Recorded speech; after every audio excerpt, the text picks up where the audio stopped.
Episode की शुरुआत में लू और लेडी एसेसियन लड़ रही होती हैं। लू को लड़ता देख लेडी एसेसियन उससे इम्प्रेस हो जाती है और दूसरी तरफ साकामोटो अपने प्राइम लुक में बोल्ड की तरफ बढ़ता है। साकामोटो अचानक से बोल्ड पर हमला कर देता है। बोल्ड को उसी के हमलों से उसे मारता है और दोनों लड़ते लड़ते एक झूले के अंदर जाकर पड़ते हैं। फाइट के लास्ट में बोल्ड हार मानकर साकामोटो को अलविदा करने वाला होता है। इतने में ही शिन साकामोटो को देखकर उसके नए लुक का फैन हो जाता है।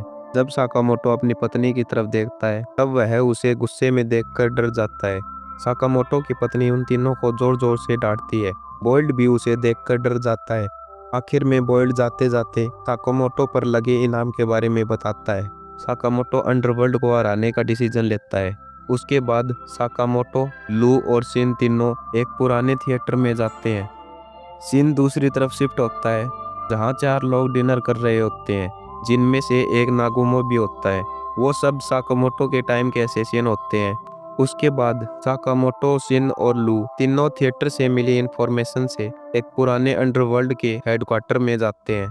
वहाँ वे तीनों चोरी छुपे गैंगस्टर को मारते हुए ऊपर के ऑफिस में पहुँचते हैं। ऑफिस में पहले ही नागुमो सभी गैंगस्टर और उनके बॉस को मारकर एक चेयर पर बैठा होता है। उन तीनों के वहां पहुंचते ही नागुमो लू और शिन के साथ मजाक करता है। इस मजाक के लिए दोनों फिर से उसे मारते हैं। उसके बाद नागुमो बताता है कि अंडरवर्ल्ड में उनकी एसोसिएशन के एसेसियंस मार रहा है, इसलिए और भी एसेसियन अब साकामोटो के पीछे आ सकते हैं। फिर एक सीन में वो आदमी दिखाया जाता है जो सभी एसेसियंस को मार रहा होता है। एपिसोड के एंड में साकामोटो उन सब को ट्रेनिंग के लिए कहता है। साथ ही बहुत सारे छोटे मोटे गैंगस्टर उसे मारने के लिए दुकान में आते रहते हैं।